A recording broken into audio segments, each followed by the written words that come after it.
everyone, and welcome to a new episode of the Rouge Rugby podcast as we focus on real Canadian rugby. I'm Stu Hardy, joined as always by Derek. Derek, first of all, hope you had a pleasant Thanksgiving. I know I did. And I wish all our viewers and listeners a pleasant Thanksgiving as well. And you know what I have to be really thankful for is that for the first time since 2019, we have World Cup rugby again. And it feels so good. Were you able to catch many of the games? I know some of them had a bit of a late start times for them. Yeah, no, obviously, kind of locked into to a lot of the games. A hell of a lot better than watching baseball this weekend. So that's always positive. Thanksgiving did a pretty busy weekend. Had three different dinners that we had to go to. So there's a lot of driving around and managed to catch some rugby in between eating a lot of delicious meals, driving between those meals and crying about the Toronto Blue Jays. It was 8-1. Yeah. It was 8-1.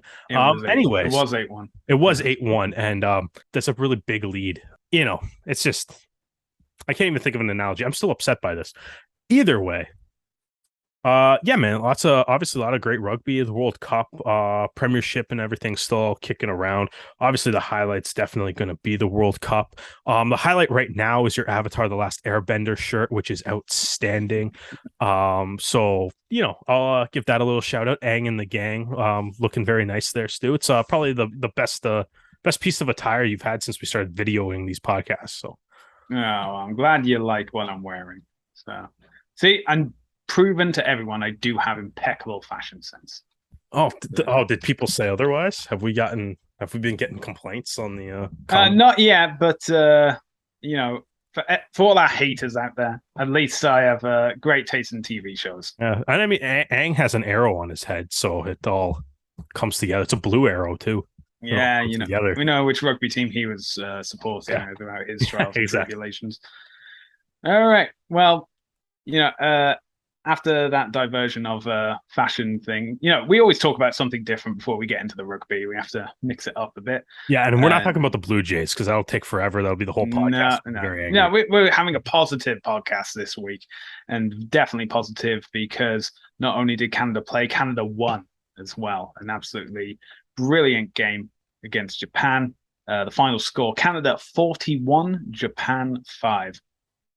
We had Farries and Nelson getting a try, Miller getting 2, and Tuttosi getting a hat trick. Miller was able to get a conversion as well, and DeGoody was able to get 2 conversions. This is it was Canada against Japan. Canada, the highest ranked team in the pool, versus Japan, the lowest ranked team in the pool.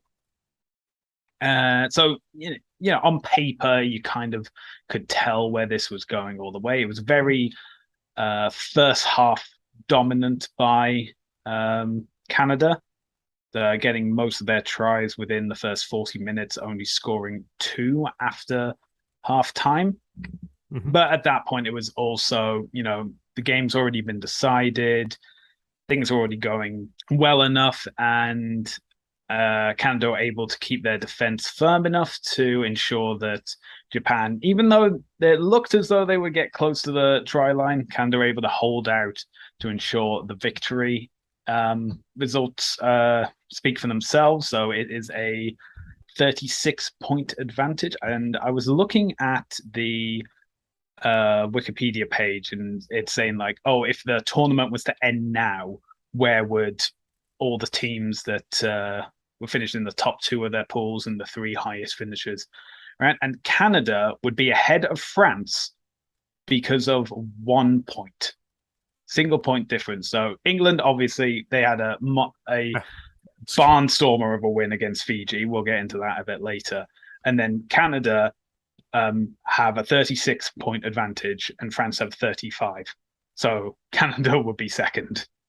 Yeah, well, I mean, it's a good thing the tournament's not over after one game. Oh, absolutely. That would be. I think. Imagine that. Wouldn't that be something? They just give the trophy, the unnamed trophy, to whoever won by the most points in the first round. And yeah, and I'm still going to go on about it. I still think we should be calling it the Flores Cup, but for now, yeah. But no, even just that, because obviously in the last World Cup in 2019, we had a few games cancelled because of the typhoon. And I don't know how many typhoons New Zealand gets at this time of the year, but Hopefully none. hopefully none. But we didn't Hopefully, have yeah, World Cup I games hope that's not cancelled an until issue. then. So let's hope that the next two rounds of group play go ahead and we can get a firm answer Yeah, you don't have where. to worry about that. All right. No. But Uh, anyway, but let's talk about this game itself because there were a few things that we need to talk about, especially in the second half. Now, those that are able to watch know that it was basically a game of all seasons because it started off with overcast weather, then there was rain, then the rain stopped, and then by the end it was glorious sunshine. So, make of that what you will. But obviously, with the rain, there came handling errors from both sides. It seemed that a lot of opportunities Canada had to score tries ended up being knocked on the try line, mhm. uh, which was obviously like disheartening to see because this was a game decided by forward strength to then just have potential extensions to the score line, which could obviously make a big difference when it comes to the quarterfinals, be reduced because they're just not able to get the final few like millimeters or centimeters over the line to like get that ball down. It was just it was a bit disappointing to say. Now, obviously, again, as I mentioned, weather did play a factor in it, but yeah, that and kicking as well. So even though I said that Miller scored one conversion, that was 1 out of 3, and De Goody scored two, but she missed two as well, so she was going to get half her kicks. So yeah, I'm not 100% on where Canada are at the moment. You can say that, oh well, it's been a few weeks since their last game against Fiji, and different again weather playing a factor and such. But these are things that they'll definitely need to focus before their next game against Italy. But Derek, what do you think? Yeah, I mean, you know, obviously there was like I think looking online after, I think there was a lot of people that seem to really want to point out the handling error thing.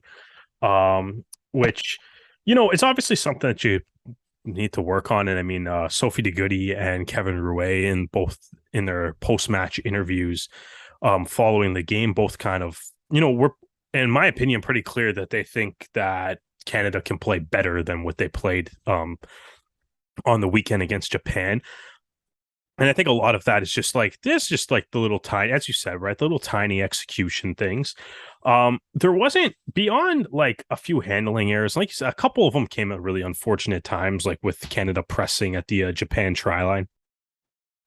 But for the most part, like Canada completely dominated this game. Oh yeah, absolutely. Like it's, like I don't want to say that like critiquing the handling errors or saying, hey, they can play better. Especially when like basically Sophie De Goody, like one of the players essentially after said that, yeah, they can play better. So it's like, I don't necessarily want to say it's nitpicky to like be bringing up this kind of stuff. Because it's not nitpicky because it's something that, you can't necessarily get away with that against the USA or against Italy or New Zealand, Australia, England, whoever you may be facing after the pool stage. Right. But for the most part, like, I mean, pretty happy with the way that they played. It was completely dominant performance. The pack was outstanding.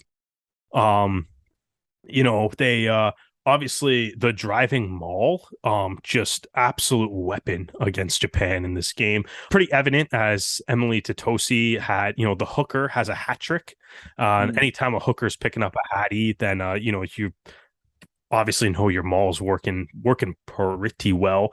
Yeah. Obviously Nelson too, that's a fourth front row try, right? So it's like the forwards putting in a lot of work. And I think the pack dominance, like Japan's Canada had a better scrum, Canada had a better line out, better maul.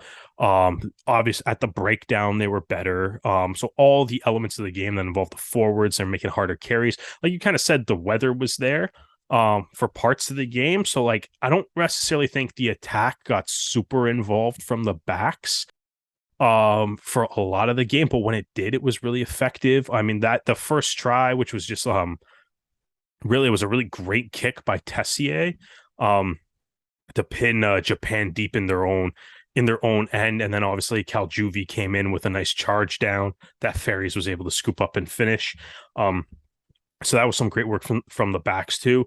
Brianna Miller had a couple tries where she did a great job just identifying a gap to the side of the ruck on both occasions to go through. So like everybody was kind of contributing. It's just maybe the weather, as you kind of said, there's a couple handling errors and stuff, but maybe not as many opportunities to kind of do something flashy ball in hand. Yeah. But they definitely worked with what they had.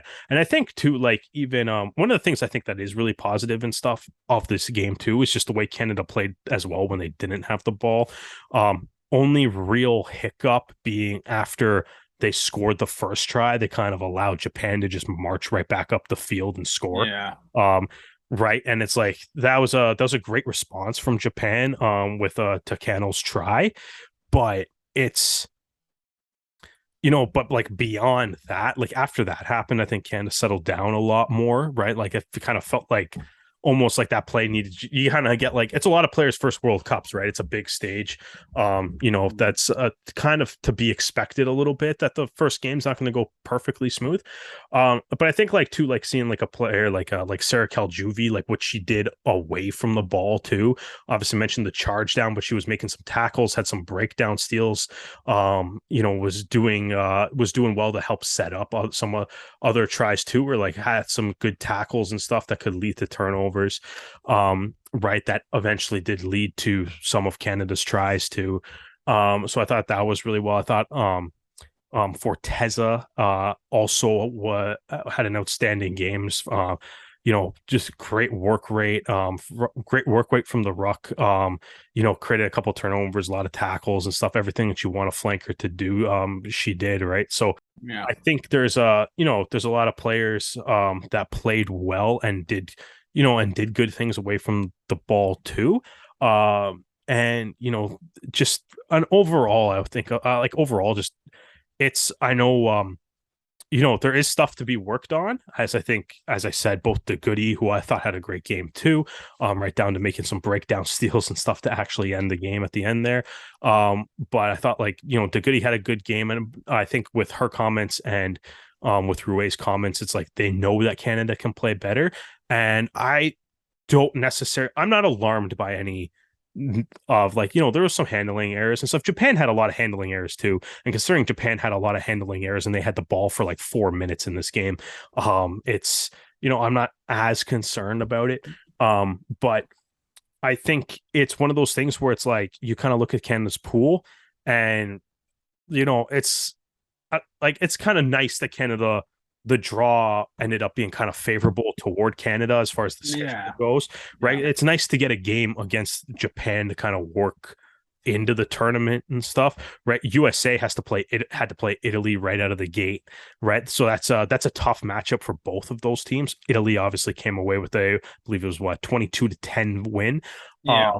But like that's a tough, like, I mean, this pool in general is tough. It was nice to get a game that you can, put up a big score, kind of ease your way into the tournament where you're able to make some of those mistakes, but they don't necessarily bite you.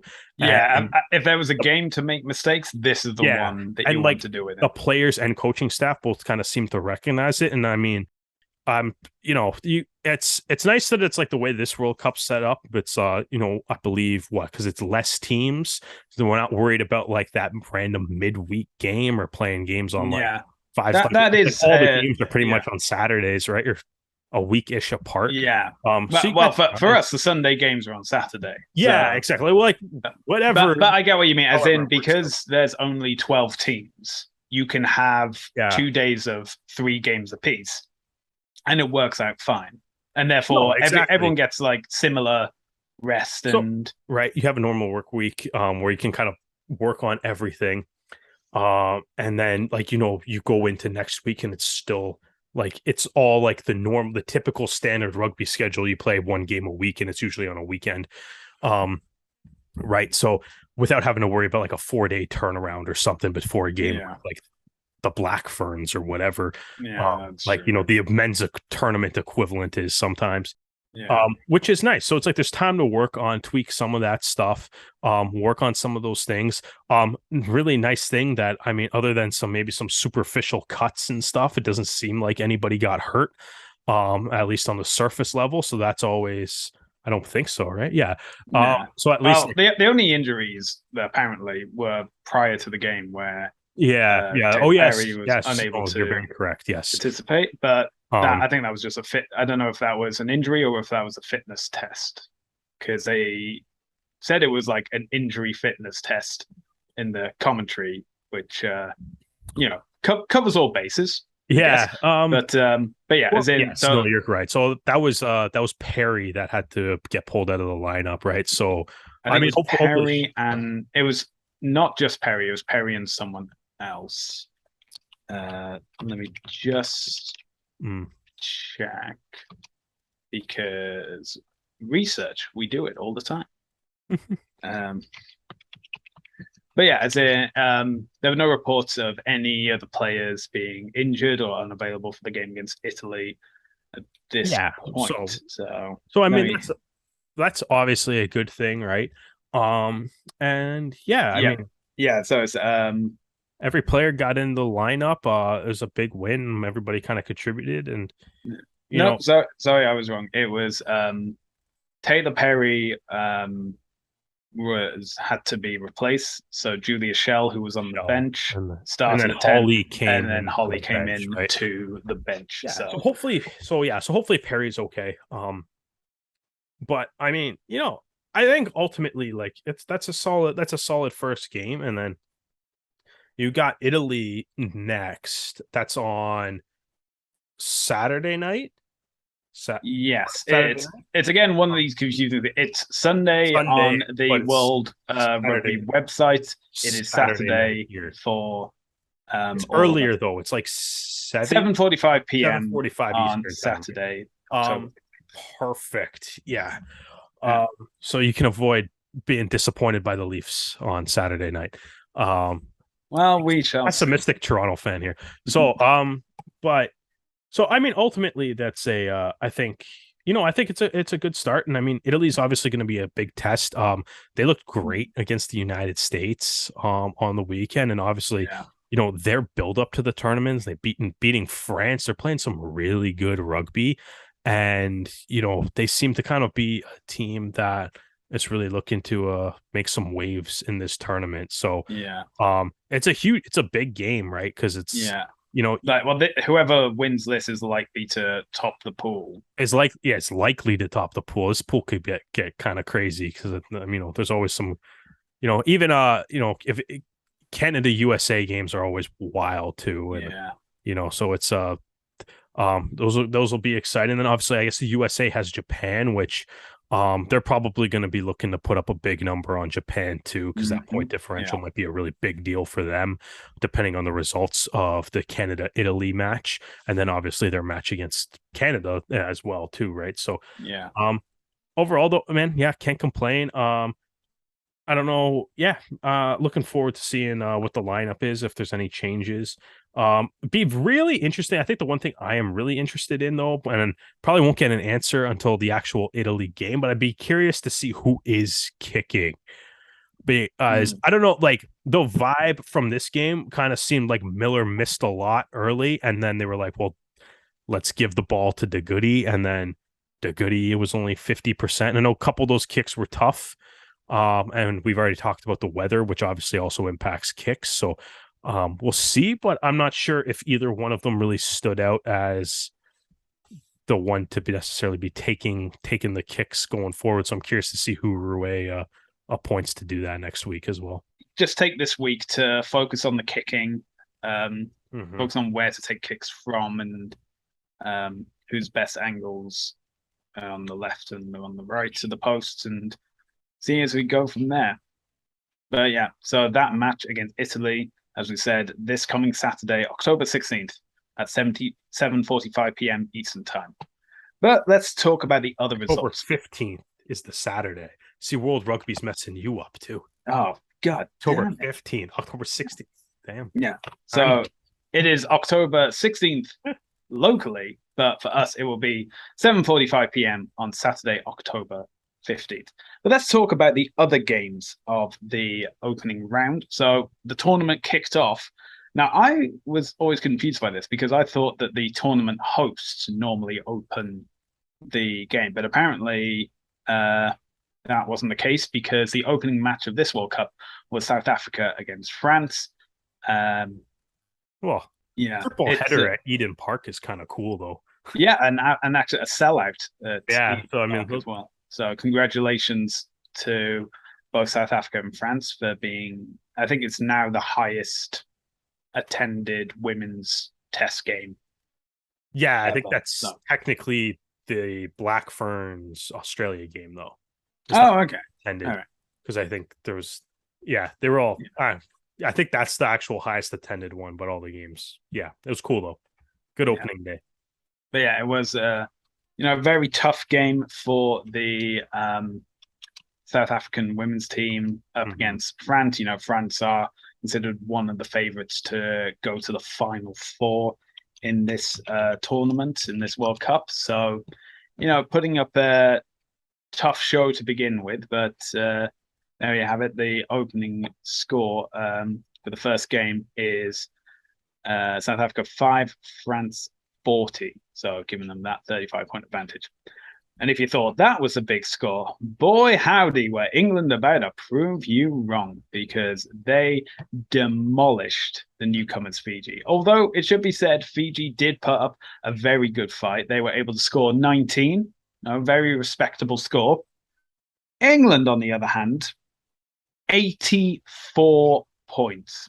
Good Lord. I think everybody was kind of cheering for Fiji in this game, though, right? Of course, everyone was cheering for Fiji. It's just mean. They had some moments though, man. Some of those the tries they scored were great. And everyone's kind of glowing. Obviously, a team that has a lot big heart and stuff too. It's always fun to cheer for against. Essentially, what is the juggernaut of women's rugby right now? Yeah. 14 tries were scored by England, 4 of them by McDonald. So yeah, that's Claudia McDonald. Probably 6. Underperformed, in my opinion. Yeah, England better just turn it all in, forget about it, leave it. Yeah, it's terrible. Yeah, absolutely, just rubbish, wasn't it? In this, I don't know. Yeah. All right, and the final game that we held at Eden Park was the host game, New Zealand, Australia. And, Australia started well, got up to a 17-0 lead at one point. Didn't stay that way. This is the 8-1 for Australia. Imagine if you were an Australian Blue Jays fan this weekend. Oh. Yeah, I would have sought help immediately. Yeah. Final score: Australia 17, New Zealand 41. It's oh boy, it's dude. That haka at the start of the game, though. Oh yeah, that was. Man, what a way to. That's awesome. Yeah, what a way to start the tournament, man. That was unreal. The challenge, Australia moving forward. Yeah.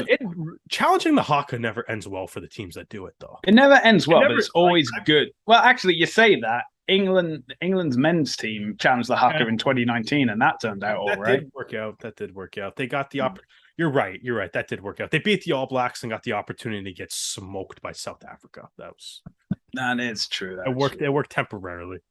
It doesn't usually. What is that though? Like 1 out of 15 teams that challenge the haka, it works out for them.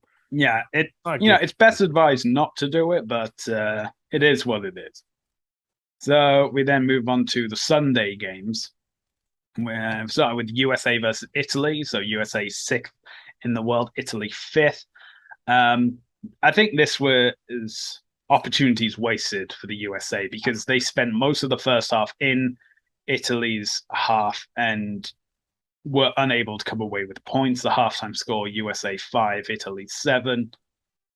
And then the second half, Italy turned on the burners and put the USA away. For final score, USA 10, Italy 22, setting them up really well. Yeah, I guess if you're USA, it's I guess on the positive hand, you're we had all the possession territory in that first half, but the negative is you didn't do anything with it. Yeah, it's So I mean, and then Italy kind of made you pay for that in the second half. And um, yeah, man, Italy is gonna be a tough game, I think, for Canada. Like that team's really good. yeah, And and I think even they're though sneaky Italy, good too, because I feel like yeah, they kind of came out of nowhere. No, like I know oh I yeah, I think Italy, because now you may say that, oh well, Canada beat Italy earlier this year in like the warm-up games. I'm like that, it's a different Italy yeah, now. I know. It's weird. Like they look like a different team. It's bizarre. Like Yeah, how much it's changed in like what yeah, 4 months. things just seem to be coming together, and you know, I think I know not as a disrespect to Japan or the USA, but I think Italy will be the toughest test for Canada in this pool. And yeah, so as in like everything coming for this game on Sunday for them, Saturday for us, need to have full It'll be fun, man. focus. It's gonna be a good one. And the final game was Wales Scotland, and we were saying last week, this is basically whoever wins this finishes third in the pool. Um, yeah, it started off with Wales getting the first point, Scotland able to answer them.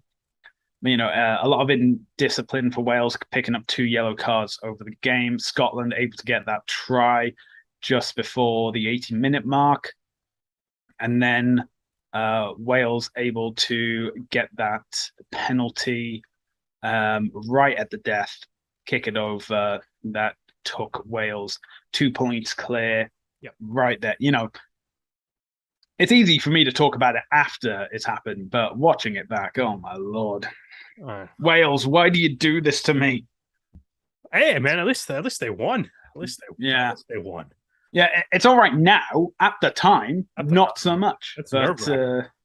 Well, I yeah, mean, as most Toronto sports fans learn, it's much better to have the nerve wracking game and win than have the nerve yeah, wracking game and be devastated while you're stuffing your face with yeah, turkey.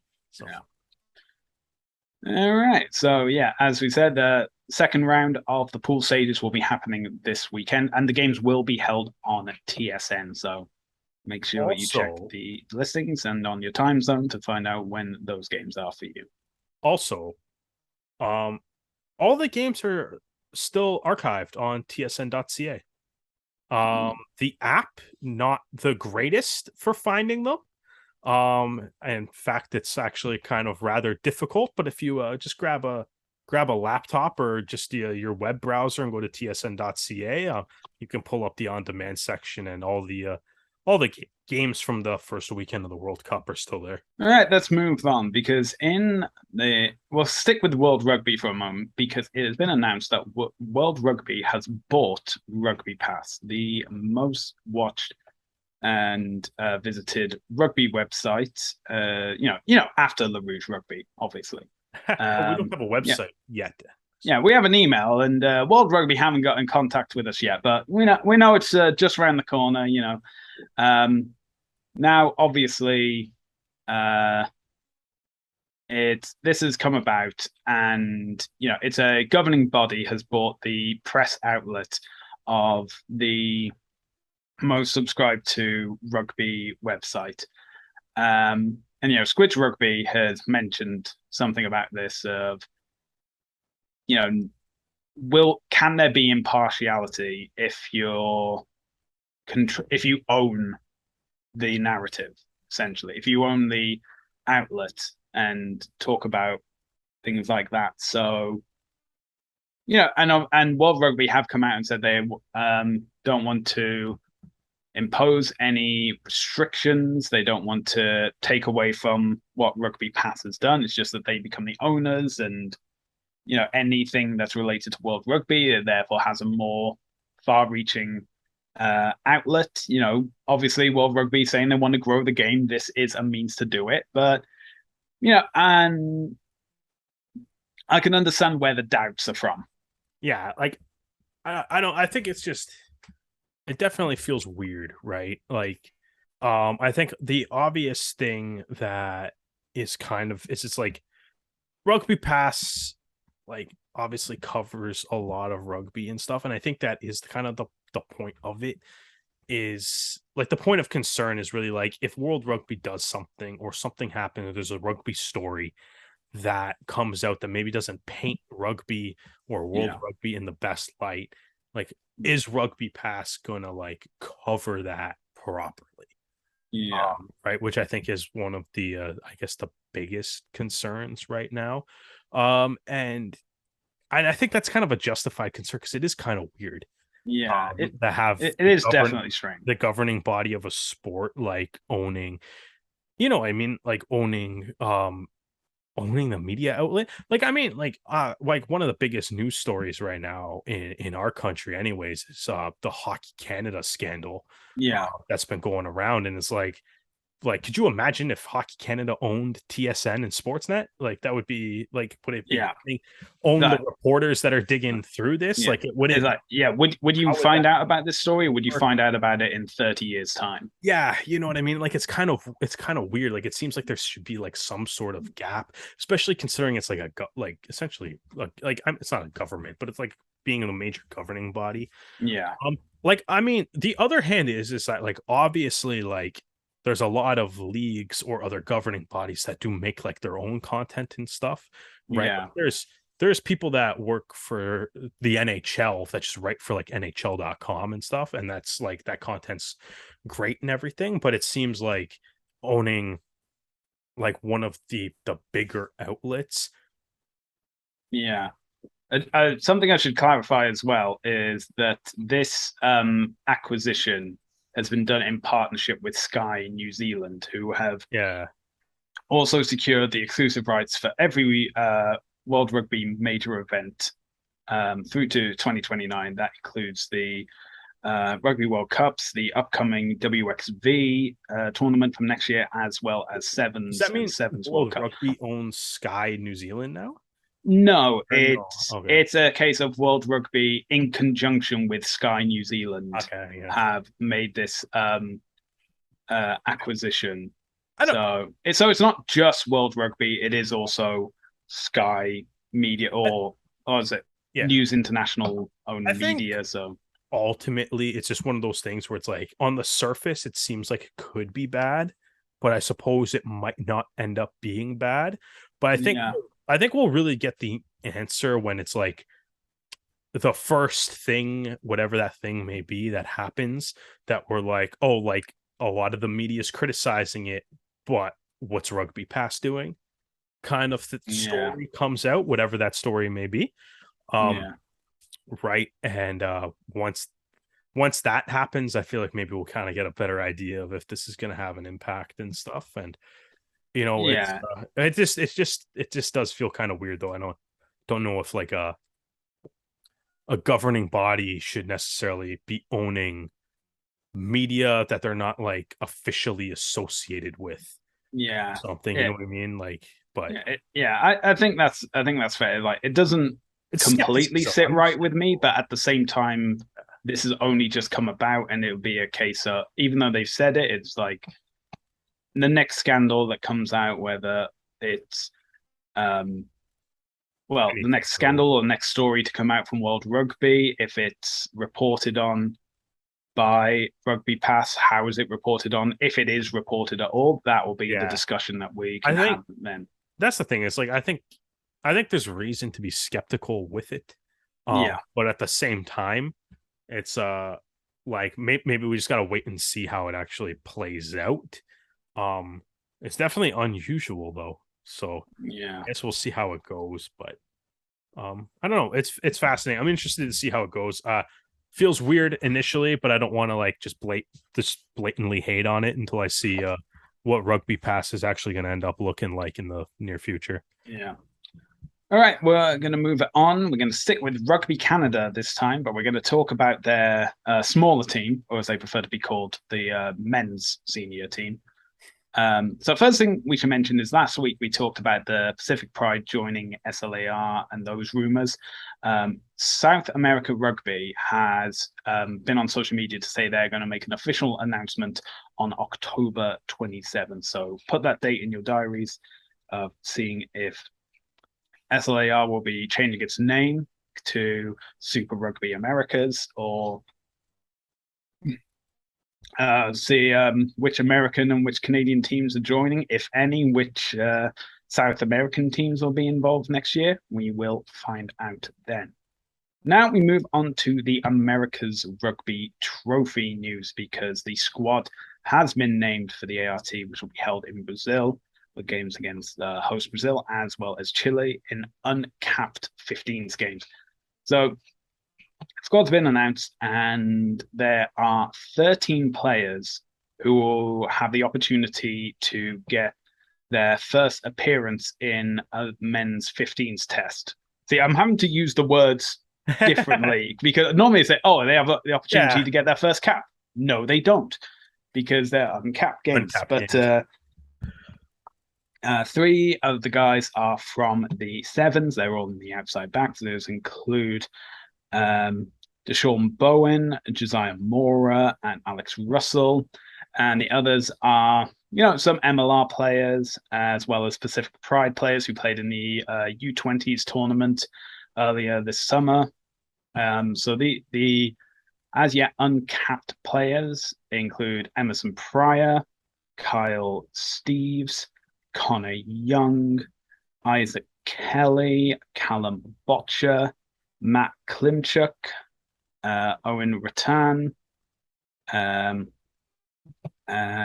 Gabe Casey, and then Takoda and Talon McMullen, who both come from UBC A Thunderbirds. lot of UBC guys on this list. Yeah. So, well, I mean, but even like the MLR guys that are listed too, there's still a lot of UBC guys. Exactly. So, I don't know. What did you think of the squad, Stu? I'm curious. I thought the squad. I'll let you go first with the actual opinions too. So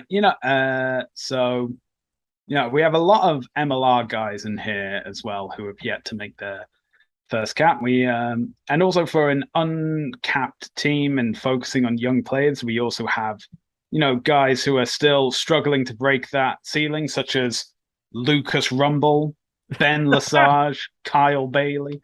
But to be honest, I can say that seeing as the game against the All Blacks 15 is cancelled, these guys now have a bit of spare time, and it's good to get some tutelage from the guys who've been around a bit longer in the senior men's camp as well to help them out. So I'm not overtly against it. In fact, a lot of the players in the squad, even those with caps, most of them are 10 caps or fewer, really. So I'm not against it. I can understand Kingsley Jones coming in and saying like, oh yeah, we'll bring these guys with the experience, and then we have the new recruits come through and stuff like that.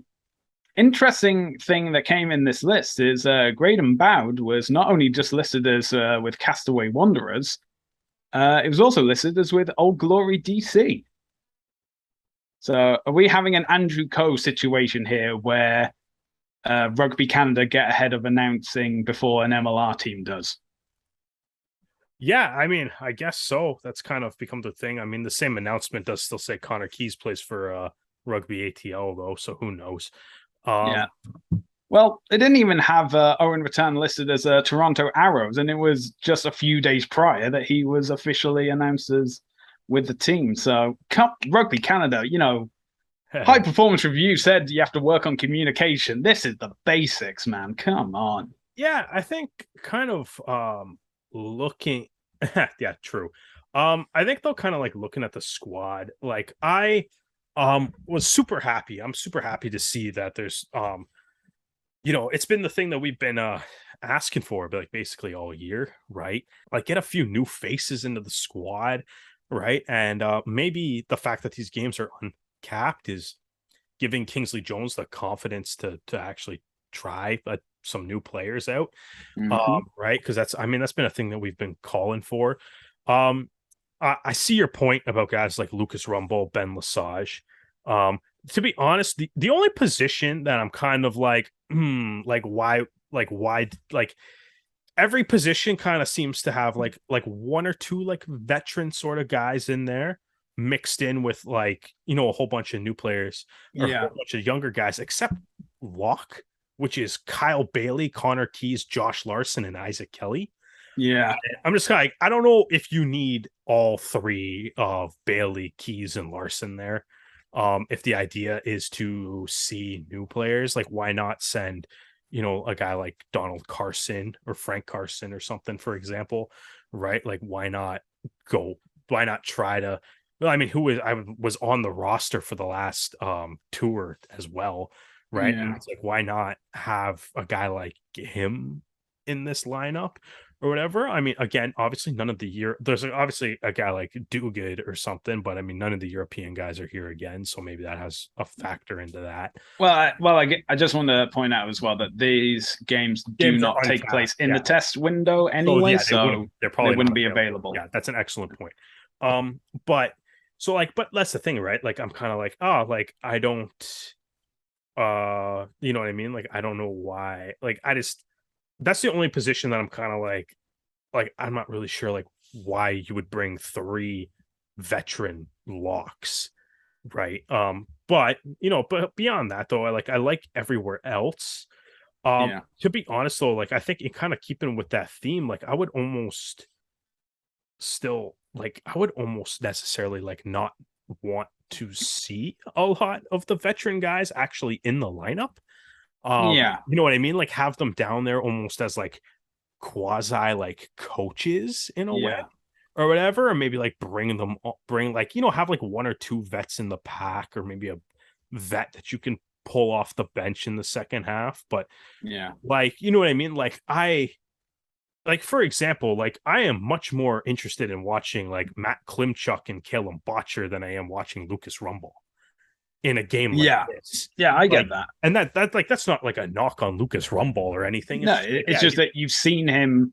he's the You know how good he yeah, is. You want he's to the see captain. someone else prove that they can match that level. Exactly. Like Rumball's the captain. He's one of the best players on the team, Yeah. right? And it's like I know that. I'm sure I know that everybody knows that, right? But it's like I'm much more curious to see what a guy like Klimchuk or Botcher or even like Vikilani, who has a couple of caps but hasn't necessarily really had like a huge game on the international stage yet. Yeah, that's fair. So it's like give them like the minutes and stuff. And I mean, Corey Thomas is a guy that's kind of like I know he doesn't necessarily have a lot of caps, but he's you know like he's an older player as well, like Yeah. right. So just because like he came over from Australia or something. Actually, how old is he? I think he's 31 now. No, he's 28. Yeah. Okay. Yeah. So Yeah. So sorry, Corey. yeah. So so Corey Thomas, 28 years old, right? So that's like I wouldn't necessarily consider that a young player by No. rugby standards, which I mean feels very awkward saying since I'm 30 years old. So I mean call this guy 28, not but it's like it is sort of I guess the nature of pro sports, right? So Yeah. so like Thomas like I would just really rather see like the younger guys get their moment, I guess. Yeah. Like and a chance to kind of showcase what they can do, especially like fly half on this squad, I think is interesting too. No Will Kelly, which again probably goes back to your original point of the fact that he's playing in Europe and it's not there in the test window. Yeah. But either way, there's three fly halves that are on this roster, right? You have Gabe Casey, who the Arrows drafted from UVic, Graydon Bowd, who I guess plays for Old Glory. Who knows?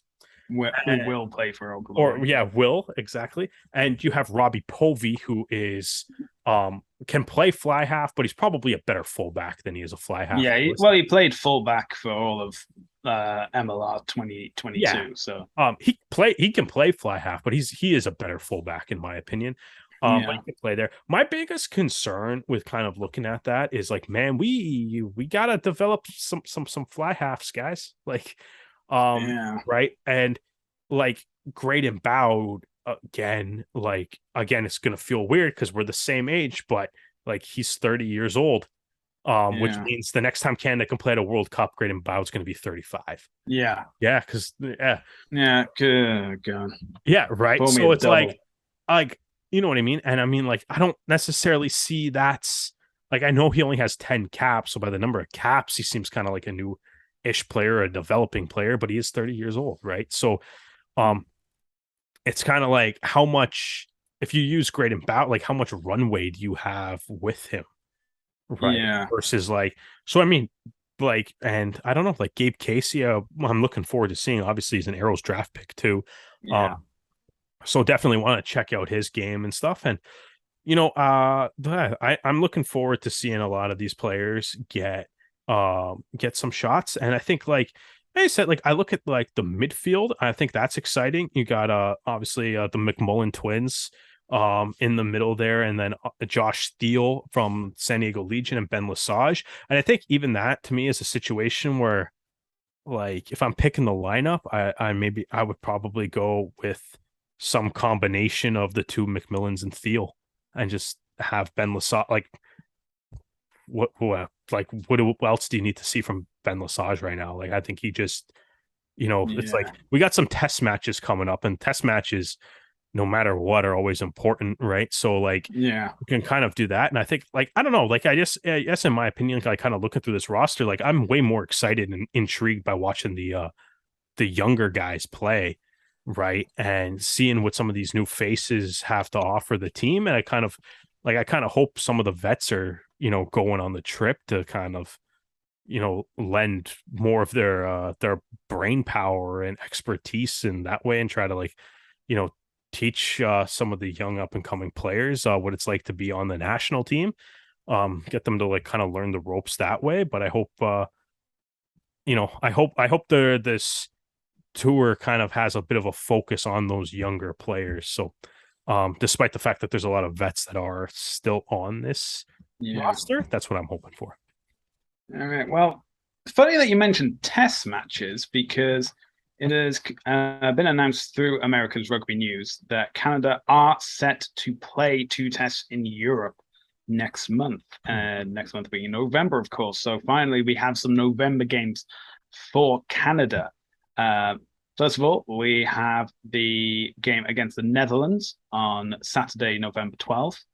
And then we have a second match. And this is the match the world has been waiting for. Because you remember at the start of the podcast I mentioned about, what Rugby World Cup games being cancelled because of the typhoon in Japan. One of those games, England France. Now that was played in the Six Nations the following year.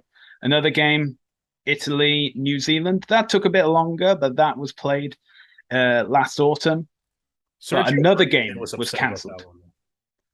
Another game was cancelled, and it is now finally been confirmed of happening because Namibia are playing Canada on Saturday, November 19th. And like in the World Cup, it will be held at a neutral venue, hopefully with no tropical storm or typhoon to disrupt it. I don't think that's an issue in the landlocked country that is the Netherlands. The landlocked country of which most of it is below sea level. Yeah. I hope the Netherlands is a landlocked country. Now that I said that, it is definitely not a landlocked country. Is it not? Yeah, okay. I'll eat that. I'll wear that one. That was the Dutch Grand Prix is on a beach for crying out. Is it? Well, I don't. Okay, you know what? I'll wear that one. That's on me. That's. I'm sorry. I apologize to all Dutch people. Yeah. So when Canada arrives on their ferry into that's a big part of like Canadian World War II history too. I feel like I should know where this country is located a lot better. Unbelievable. Yeah, that was terrible. Come to me for the geography, ladies and gentlemen. Yeah, apparently. But this will be so the last time they faced Namibia was actually in 2014 in Wales. And the press release does mention that they were to face in the 2019 Rugby World Cup, but Typhoon Hagibis prevented that. And they say a number of Canada's test side will first travel south to Sao Paulo, where the 32 man squad will play non-cap matches, the ones we have just been talking about. So it may even be a case that a lot of the squad we have listed for that uncapped tour may be able to get their first caps against the Netherlands and maybe even Namibia. So currently, Canada are ranked 23rd in the world, Namibia are 24th, and the Netherlands are 28th. So between those two positions is Belgium. Canada have played Belgium this year and last year, did not concede a single point against them. So, hopefully they can do the same against the Netherlands or at least get a win. Namibia, however, will probably be the tighter contest. Namibia, of course, going to the World Cup. And Canada can, finally get the answer of which of those teams would have finished higher in the pool stages if it hadn't been for that typhoon.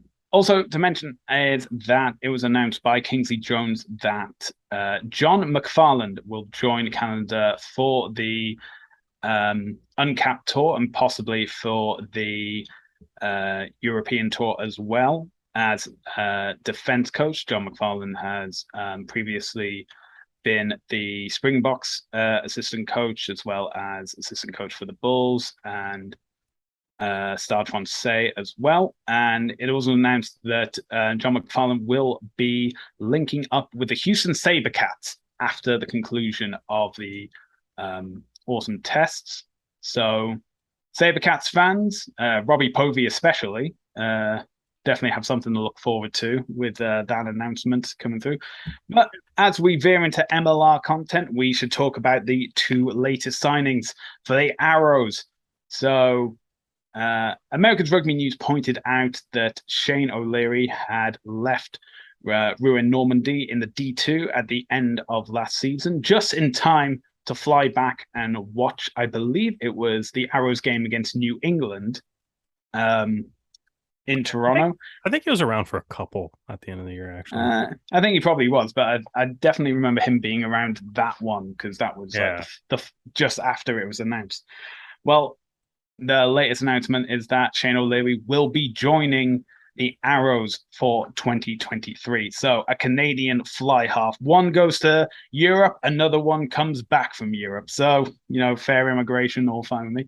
And it was announced today that Gene Simonton, a hooker, has signed from Hawke's Bay. And he has playing experience, obviously, with other players in Hawke's Bay, including Arrow Lani Faleva. He has also trained with Sam Malcolm earlier in his career. And Francisco de Formes, the coach. I think Francisco did most of the legwork, being also like the scrum coach for Hawke's Bay as well. So that's basically what his quote is in the press release. It's Franny got in my ear this season about how special it is to play in Toronto or whatever. So I mean, obviously that's good. Bringing in guys like that, obviously, he played with Malcolm for the Turbos too. So if you're kind of bringing in guys that have a little bit of familiarity, I think it does kind of make it easier. Like especially for like some of those international signings and stuff, right? It's always nice to if you're moving halfway across the world or whatever, it's nice to have a couple familiar faces in the locker room.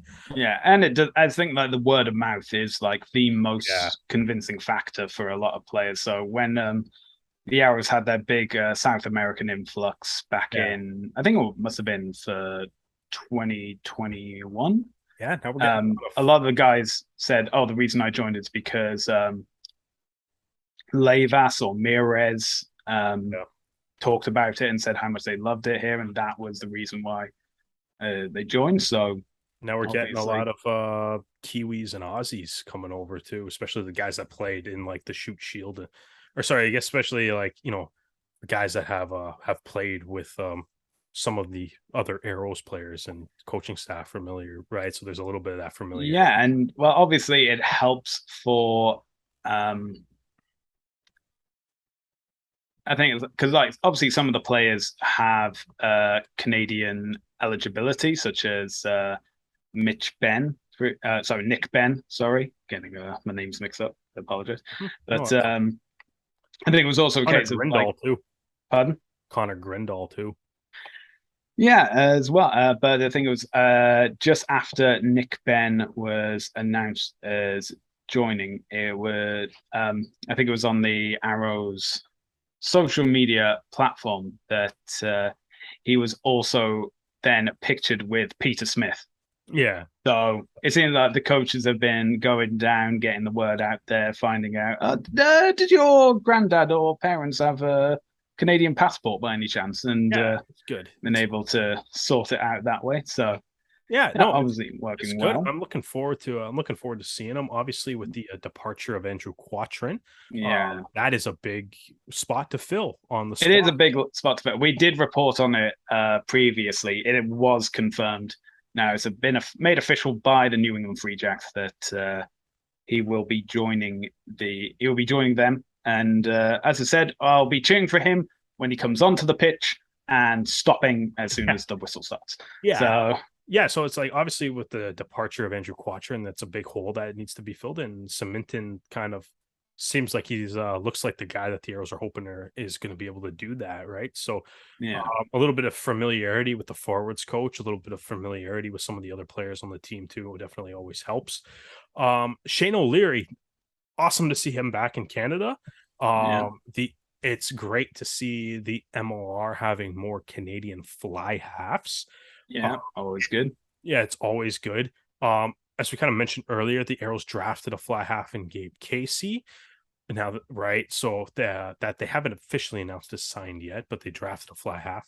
Um, then so now you got Shane O'Leary and Sam Malcolm, which um two, I guess, high profile fly half signing. I think we'll see how the rest of the roster shakes out, but this might open up the discussion on how the match day 23 and the starting 15 actually shape up. Like, is there a possibility that we go O'Leary fly half, Malcolm fullback kind of Hmm. setup, or I suppose are other signings going to change that, and might change our Yeah, outlook on what that ends up being. um so obviously, some options. We'll see how the rest of the roster shapes out, but I think it's exciting to see some more Canadian fly halves in the league. And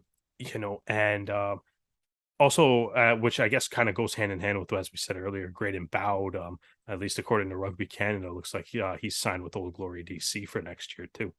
yeah, So yeah. So now we have the Arrows have officially signed 16 players. Uh, then can't really make a starting 15 just yet. After all, yeah, one of their flankers and centers are currently playing in Travis Scotland. Larson, So scrum half. Let's do it. yeah, well, actually, don't jinx scrum half. We all know what happened last year. That's what Travis Larson's going to play scrum half. All right. Durability. Yeah. Yeah. Well. Yeah. I don't know. We'll see. Well, hopefully it doesn't come to that, but we shall see. Do you have any And evidence that he can't do it? no, I can't. There Stump you me on go. that one. Right. If you are looking to watch rugby this weekend, as we've mentioned, the Rugby World Cup taking place in New Zealand, you can watch all those games on TSN, the TSN app, and tsn.ca. Currently in Europe is the Premiership and URC, and those are available on Sportsnet. And if you enjoyed listening to this episode of the podcast, you can listen to more on Apple Podcasts, Spotify, and Anchor FM. If you enjoyed watching our faces and you would like to see more content, including post-match interviews with players, you can do so on our YouTube, which is at Rouge Rugby. In fact, we are across all social media platforms, including Facebook, Twitter, Instagram, and TikTok, again, at Rouge Rugby. Derek, where can the fine people find you? At Brissette the Jet across all social media platforms. And you can find me on Twitter and Instagram at Hardman, spelled H4RDMAN. Well, Derek, thank you for joining me for another episode of the Rouge Rugby podcast, focusing on real Canadian rugby. Thank you all for joining us for this episode. We hope you can join us again next time.